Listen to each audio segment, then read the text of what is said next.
In this lesson, we're going to be multiplying and dividing exponents. So what is the product of the powers property?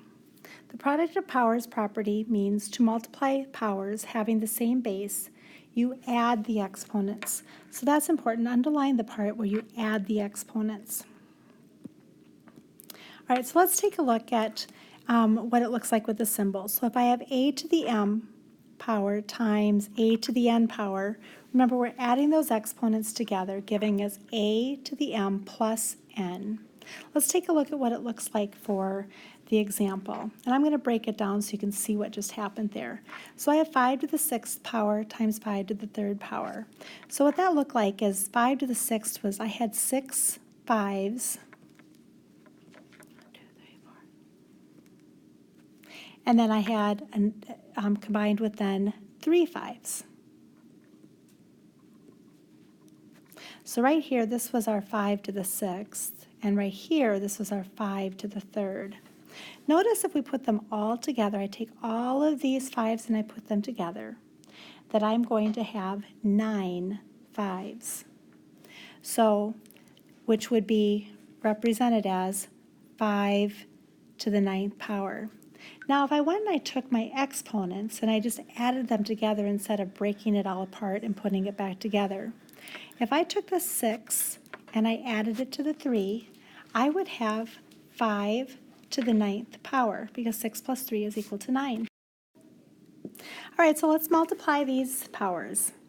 I have to find the product of 8 to the 3rd times 8 to the 4th. And remember what we just said, that when you multiply the with the same base, the powers with the same base, that you add the exponents together. So I'm going to take a 3 and a 4, and I'm going to add that together, giving me then 8 to the 7th power. Because I had 3 8s and then I had 4 8s, I put them all together, I have 7. All right, let's look at letter B. I have 2 to the 7th times 2 to the 4th times 2 to the 5th. I have the same base here, so I can add these all together. So I'm going to take my 7 plus my 4 plus my 5, and that is going to give me then 2 to the 16th power. And then for our third one, I have the same base. My base is -3. Now I'm going to keep that in parentheses because it's in parentheses there, I'm going to write my -3, and then I'm going to determine my exponent. So I've got 2 and I have 4. So I'm going to add those together. I'm going to have -3 to the 6th power.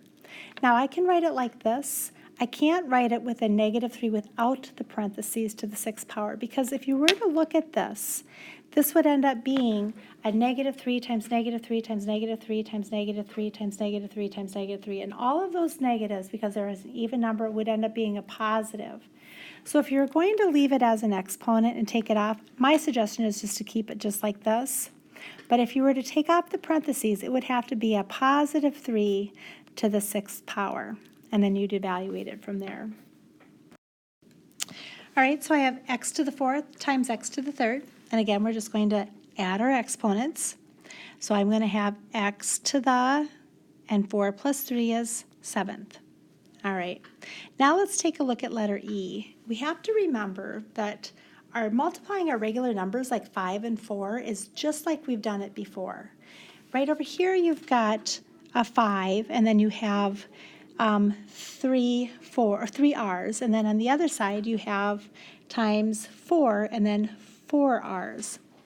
So my suggestion is let's just multiply our numbers like we've always multiplied those before. So I'm going to take 5 times 4, and I'm going to get 20. And now let's evaluate our R's. I have 3 R's and I have 4 R's, so I'll add those together. So I'll have 20R to the 7th power. All right, so for letter F, I'm going to put a 1 here so that doesn't seem confusing about what to do with that 8. So I just take 1 times 8, and I'm going to do that first, so I'll get 8. And remember, if you don't have an exponent someplace, there's a 1, so that's an a to the 1st power. So in the first part, I have a to the 1st, I've got 1a, and in the second part, I have 2 a's. So I'm going to combine all the a's, and I will have a to the 3rd. Remember, you're adding the exponents. And then my b's, I have b to the 5th times b to the 5th, and again, you add the exponents, so I'm going to have b to the 10th. All right, so we learned that when you multiply exponents that you add the exponents together. And now dividing the exponents then is just the opposite. So take a look here. To divide powers having the same base, we subtract the exponents. So if you take a look for the symbol right over here, if I have a to the m power divided by a to the n, notice how I subtracted the m minus the n. Let's take a look at what it looks like for the example where I have 7 fours and then I have 2 fours. Now, when we were simplifying the algebraic expressions, we had said that you would have like 4 times 4. I'd have 7 of these. That's what this represents. 4 sevens are 7 fours on the top. 1, 2, 3, 4, 5. All right, and then on the bottom, you would end up having 2 fours because that's what that would look like. Remember how we went then? We just canceled things out. I said, well, one of these would cancel with this. That would equal 1. This one would cancel with this one. That would equal 1. And then I could put it all back together and have then what I have left is right here. I have 1, 2, 3, 4, 5. I have 5 fours left, so that's represented as 4 to the 5th power. Now, if I were to do this then using this property, I would have 4 to the 7th, I'm just rewriting the problem, 4 to the 2nd. And remember, when you divide exponents, you're subtracting. That's really what we did up top there. You're going to subtract the exponents. So 4 to the 7th, I'm just going to take and I'm going to minus my 2, and I'm going to end up with then 4 to the 5th power. So just 2 ways of looking at it. And if this is confusing right away, draw it out just like we've been doing before. All right, so for the first one, we're going to divide the exponents, and it says express using the exponents. So we're just going to leave them as exponents. We're not going to evaluate them further. So remember what we said is that you're going to subtract the exponent. So I'm going to take my 8 to the 10th, and I'm just going to subtract that 4 right there, and that's going to give me then an 8 to the 6th. So multiplying exponents, you add them.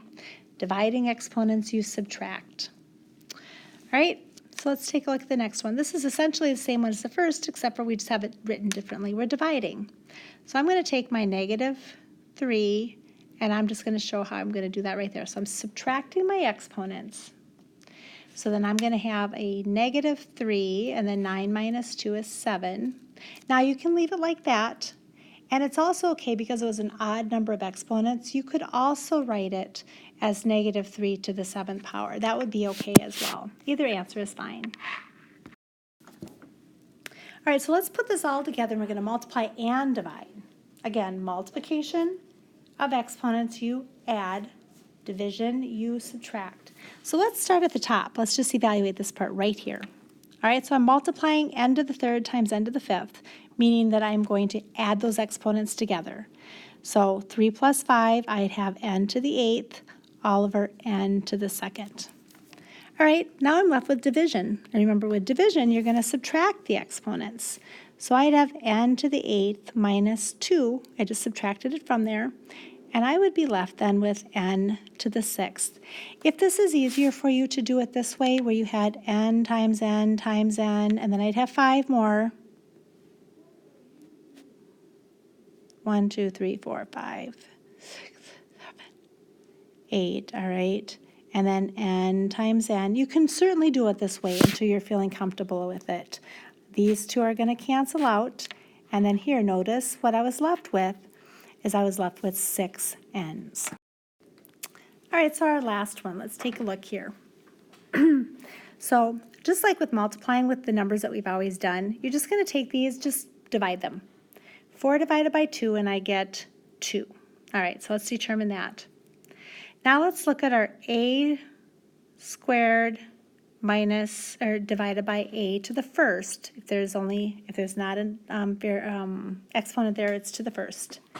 So I take a squared minus a, that's going to leave me with 1a, and then I'm going to take my b to the 3rd minus b to the, or divided by b to the 2nd, which I'm going to subtract. I just have b. And again, if you're more comfortable just writing it out how we've always had it, so I could write out my 4, and I have an A and 3 B's, and I'd have a 2, and I'd have an A and a B. All right, so 2 goes into 2 one time, and 2 goes into 4 2 times. I'm left with that 2 on the top. Now let's then cancel out one set of A's, and let's cancel out one set of B's. And so really that's what's happened. Everything on the bottom canceled out. And so really the one up here, you could have had a 1. You don't have to have the 1 on the bottom. You do have to have a 1 as a placekeeper on the top. So I had left over then, here's my 2. I have 1A. And, oops. Oh, I'm sorry. You know what I forgot down here is I forgot the second B. That's why. Okay. So those canceled out. And so now I just have left 1B left. All right, and I can put the 1 on the bottom, but I don't have to. So either way, until you're comfortable doing them, if it's better for you to write them out, you can do that. So in this lesson, we took a look at how to multiply and divide exponents. Remember, multiplying exponents with the same base, you add the exponents. When you divide exponents with the same base, you subtract the exponents.